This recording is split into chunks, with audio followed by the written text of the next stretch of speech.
Menurut kualitasnya, hadis dibagi menjadi 3, yaitu hadis sahih, hadis hasan, dan hadis dhaif. Masuk ke pembahasan pertama, yaitu hadis sahih. A. Pengertian hadis sahih. Sahih secara bahasa berarti lawan dari sakim atau sakit, berarti hadis itu sehat.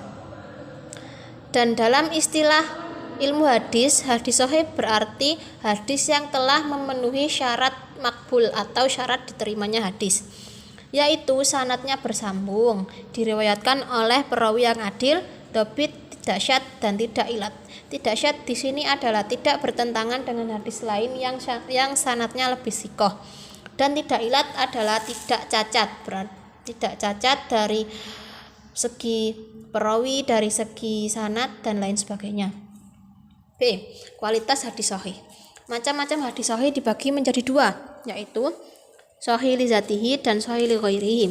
Yang pertama sahih li dzatihi. Sahih li dzatihi yaitu hadis yang telah memenuhi secara sempurna persyaratan sahih, khususnya yang berkaitan dengan ingatan atau hafalan perawi. Yang kedua sahih li ghairihi atau sahih karena yang lain, yaitu hadis yang ingatan perawinya kurang sempurna. Maka bisa dikatakan bahwa sebenarnya hadis sahih asalnya bukan hadis sahih, melainkan hadis hasan li dzatihi, karena adanya syahid atau mutabi'i yang menguatkan. Berarti hadis sahih li ghairihi ini adalah hadis hasan li dzatihi yang derajatnya naik menjadi sahih li ghairihi. C. Kedudukan hadis sahih. Yang pertama, hadis sahih sebagai sumber ajaran Islam yang lebih tinggi kedudukannya dari hadis hasan dan hadis dhaif. Yang kedua, semua ulama sepakat menerima hadis sahih sebagai sumber ajaran Islam atau hujjah dalam bidang hukum dan moral. D. Urutan sanad yang paling sahih. Yang pertama, dari sahabat Abdullah bin Umar, yaitu Malik dari Nafi dari Ibnu Umar, atau yang biasa disebut dengan silsilatu ad-dahab atau sanad yang paling sahih. B. Dari sahabat Anas bin Malik, yaitu Humad bin Salmah dari Sabit dari Anas. Dan yang ketiga, dari sahabat Abu Hurairah, yaitu Suhail bin Abi Shalih dari ayahnya dari Abi Hurairah. E. Urutan derajat sahih, yaitu yang pertama hadis muttafaqun alaih, hadis yang sanadnya disepakati oleh Imam Bukhari dan Imam Muslim, atau biasa disebut dengan muttafaqun alaih. Yang kedua, hadis riwayat Bukhari sendirian, atau biasa disebut dengan rawahul Bukhari. Hadis ini adalah hadis yang diriwayatkan oleh Imam Bukhari saja. Yang ketiga, hadis riwayat Imam Muslim sendirian, atau biasa disebut dengan rawahul Muslim. Hadis ini adalah hadis yang diriwayatkan oleh Imam Muslim sendiri. Yang keempat, hadis yang sanadnya memenuhi syarat sahih Bukhari dan Muslim, namun keduanya tidak meriwayatkan dalam kitab sahih keduanya. Berarti hadis tersebut adalah hadis yang sahih menurut Imam Bukhari dan sahih juga menurut Imam Muslim, tetapi di dalam kedua kitab sahih mereka tidak ada. Yang kelima, hadis yang sanadnya memenuhi syarat sahih Bukhari saja, namun Imam Bukhari tidak meriwayatkan dalam kitab hadis sahihnya. Berarti hadis ini adalah hadis yang memenuhi syarat sahih Imam Bukhari, tetapi Imam Bukhari tidak meriwayatkan di dalam kitab sahihnya. Yang keenam adalah hadis yang sanadnya memenuhi syarat sahih Imam Muslim saja, namun Imam Muslim tidak meriwayatkannya dalam kitab sahihnya. Berarti hadis ini adalah hadis yang memenuhi syarat sahih Muslim, tetapi tidak diriwayatkan oleh Imam Muslim di dalam kitab sahihnya. Yang ketujuh, hadis yang sanad sahihnya menurut selain Imam Bukhari dan Imam Muslim, seperti sahih menurut Ibnu Hibban, menurut Ibnu Huzaimah, menurut Ibnu Majah, menurut Imam Hakim, dan lain-lain, tetapi tidak menurut Imam Bukhari dan Imam Muslim. Kitab hadis yang secara global paling sahih. Buku yang khusus mengumpulkan hadis sahih pertama kali adalah Sahih Bukhari, kemudian Sahih Muslim. Dan secara global, ulama sepakat bahwa Sahih Bukhari lebih unggul daripada Sahih Muslim. Karena yang pertama, hadis-hadis dalam Sahih Bukhari lebih muttasil karena mensyaratkan adanya pertemuan antara guru dengan muridnya dalam satu sanad. Sedangkan Imam Muslim tidak. Imam Muslim hanya cukup dengan sezaman antara guru dan murid dalam satu sanad. Itu sudah dianggap muttasil. Yang kedua, Imam Bukhari lebih berhati-hati dalam menentukan kesikohan periwayat. Dan yang ketiga, hadis-hadis Bukhari lebih lengkap mengandung permasalahan sehingga lebih detail dalam hal menggali hukum fikih. B. Hadis Hasan. 1. Pengertian hadis Hasan. Hasan secara etimologi adalah sifat musyabbahah yang berarti al-jamal, yaitu indah, bagus. Sedangkan menurut hadis Hasan, menurut istilah ilmu hadis adalah tercakup ke dalam beberapa definisi, yaitu A.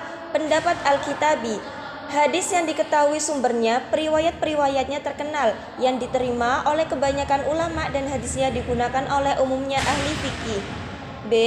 Pendapat At-Tirmidzi, semua hadis yang diriwayatkan yang rijal sanadnya tidak ada yang dianggap bohong, hadisnya tidak syadz dan diriwayatkan bukan hanya satu sanad.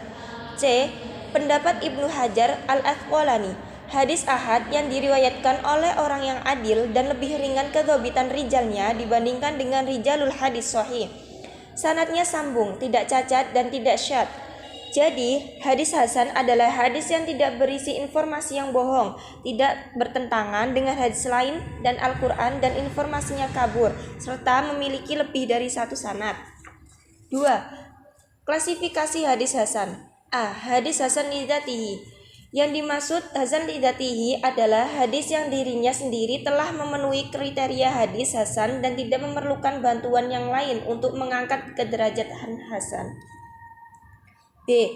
Hasan li ghairihi. Yang dimaksud Hasan li ghairihi adalah hadis dhaif yang apabila datanya lebih dari satu dan bukan kedhaifannya bukan karena perawinya fasik atau pendusta. 3. Kedudukan hadis Hasan. A. Kedudukan Hasan li dzatihi adalah di atas hadis sahih Hasan li ghairihi. B. Meskipun derajatnya di bawah hadis sahih, namun hadis Hasan juga dapat dijadikan, tetapi sebagian ulama menolak hadis Hasan sebagai hujah dalam bidang hukum apalagi dalam bidang akidah. 4. Urutan derajat hadis Hasan. A. Hadis yang dikatakan sahih dan ada yang mengatakan Hasan dengan periwayat. 1. Bas bin Hakim dari ayahnya dari kakeknya. 2. Amr bin Syuaib dari ayahnya dari kakeknya. 3. Ibnu Ishaq dari At-Tailami. B. Hadis yang dikatakan Hasan dan ada yang mengatakan dhaif dengan riwayat. 1. Al-Haris bin Abdullah. 2. Asim bin Damrah. 3. Hujah bin Artoh. Pembahasan yang ketiga, hadis dhaif. Pengertian hadis dhaif. Hadis dhaif adalah hadis yang tertolak dan tidak dapat dijadikan sebagai hujah karena di dalamnya tidak terdapat sifat-sifat qabul yang menyebabkan hadis tersebut diterima dan dijadikan hujah. Klasifikasi hadis dhaif. Yang pertama, hadis munqati. Hadis yang di tengah-tengah sanadnya gugur seorang rawi atau beberapa rawi tetapi tidak berturut-turut. Yang kedua, hadis mu'allaq. Hadis yang dari permulaan sanadnya gugur seorang rawi atau lebih dengan berturut-turut. Yang ketiga, hadis mursal. Hadis yang gugur pada akhir sanad setelah tabi'in. Macam-macam hadis mursal. A. Hadis mu'dal. Hadis yang di tengah sanadnya gugur dua rawi atau lebih dengan berturut-turut. B. Hadis mudallas. Hadis yang diriwayatkan dengan cara diperkirakan bahwa hadis itu tiada bernoda atau menyembunyikan cacat dalam sanad dan menampakkan cara periwayatan yang baik. Macam-macam hadis dhaif. Yang pertama, karena tiadanya syarat adil. A. Hadis maudhu. Hadis yang diada-adakan. B. Hadis matruk. Hadis yang ditinggalkan karena perawinya dituduh berdusta. C. Hadis munkar. Hadis yang diingkari karena di dalamnya terdapat rawi yang sangat banyak kesalahan. Yang kedua, karena tiadanya dobit. A. Hadis mudraj, hadis yang di dalamnya terdapat tambahan perkataan rawi yang dianggap sebagai hadis. B. Hadis makhluk, hadis yang terbalik, yaitu hadis terbalik baik dari segi sanad maupun matan karena lemahnya ingatan perawi. Yang ketiga, karena kejanggalan atau kecacatan. A. Hadis syadz, hadis yang diriwayatkan oleh seorang perawi terpercaya tetapi bertentangan dengan hadis yang diriwayatkan dengan perawi yang lebih terpercaya. B. Hadis mu'allal, hadis yang dinilai sakit atau cacat, atau hadis yang di dalamnya terdapat cacat yang dapat merusak kesohihan hadis. Sanad hadis paling dhaif. A. Sodaqah bin Musa ad-Daqiqi dari Farad as-Subqi dari Marratu at-Totib dari Abu Bakar. B. Khois al-Maslub dari Ubaidillah bin Zar dari Ali bin Yazid dari Qasim dari Abi Umamah. C. Muhammad bin Marwan dari Al-Qallabi dari Abi Sholih dari Ibnu Abbas. Sanad paling dhaif atau silsilatu al-Qalbi. Hukum mengamalkan hadis dhaif. Hukum mengamalkan hadis dhaif, para ulama berbeda pendapat. A. Menurut Ibnu Hazm, Bukhari, Muslim, Yahya bin Mu'in mengatakan sama sekali tidak boleh diamalkan baik dalam hal fad'ilu al-a'mal atau tidak. B. Menurut Imam Ahmad dan Abu Daud mengatakan bahwa hadis dhaif boleh diamalkan secara mutlak baik masalah akidah, hukum, atau fadlaili al-ahkam. Hadis dhaif lebih kuat daripada pendapat para ulama yang berasal pemikiran mereka sendiri. C. Menurut Ibnu Hajar al-Asqalani mengatakan boleh diamalkan dalam hal fad'ilu al-amal dengan syarat: A. Dhaifnya tidak terlalu, B. Tidak bertentangan dengan dasar yang berlaku dan harus berdampingan dengan hadis lain yang sahih atau hasan, C. Tidak meyakini kebenarannya dari Nabi, namun meyakini hanya untuk berhati-hati saja.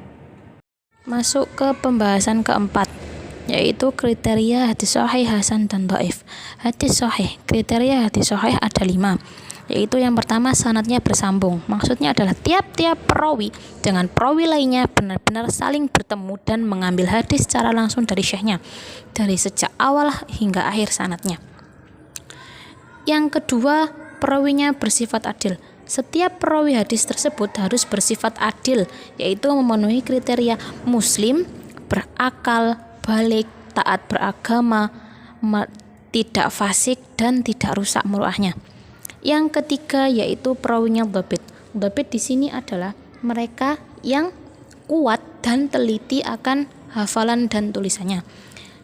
Yang keempat yaitu hadisnya tidak syadz atau tidak bertentangan dengan hadis lain yang diriwayatkan oleh perawi yang lebih thiqah. Dan yang kelima tidak berilat atau tidak cacat, dalam arti tidak ada sebab yang samar dalam yang dapat menciderai pada kesahihan hadis tersebut. Yang kedua, hadis hasan. Kriteria hadis hasan sama seperti kriteria hadis sahih, yaitu sanadnya bersambung, perawinya adil, perawinya dhabit, tidak syadz, dan tidak berilat. Tetapi hadis hasan ini kedhabitan perawinya itu di bawah kedhabitan perawi hadis sahih. Yang ketiga, kriteria hadis dhaif. Kriteria hadis dhaif yaitu yang pertama sanadnya tidak bersambung, dan yang kedua terdapat kecacatan dalam diri salah seorang perawi sanad maupun matan hadis. Dan pembahasan yang kelima yaitu kitab-kitab hadis sahih, hasan, dan dhaif. Yang pertama kitab hadis sahih. Ada kitab Al-Jami' Sahih atau yang lebih dikenal dengan Sahih Al-Bukhari. Yang kedua Sahih Muslim. Yang ketiga Sunan Abu Dawud. Yang keempat Al-Jami' At-Tirmidzi. Yang kelima Sunan An-Nasa'i. Dan yang keenam Sunan Ibnu Majah. Yang kedua kitab-kitab hadis hasan. Para ulama tidak menulis secara khusus kitab-kitab yang menghimpun hadis hasan. Akan tetapi beberapa kitab ada yang di dalamnya menghimpun banyak hadis hasan. Kitab-kitab tersebut adalah yang pertama Jami' At-Tirmidzi atau yang biasa dikenal dengan Sunan At-Tirmidzi. Yang kedua Sunan Abu Dawud. Dan yang ketiga yaitu Sunan Al-Darqutni. Lalu yang ketiga kitab-kitab yang memuat hadis-hadis dhaif. Yang pertama kitab Ad-Du'afa, yang kedua kitab Mizan Al-I'tidal, dan yang ketiga kitab Al-Marasil, dan yang keempat kitab Al-Ilal.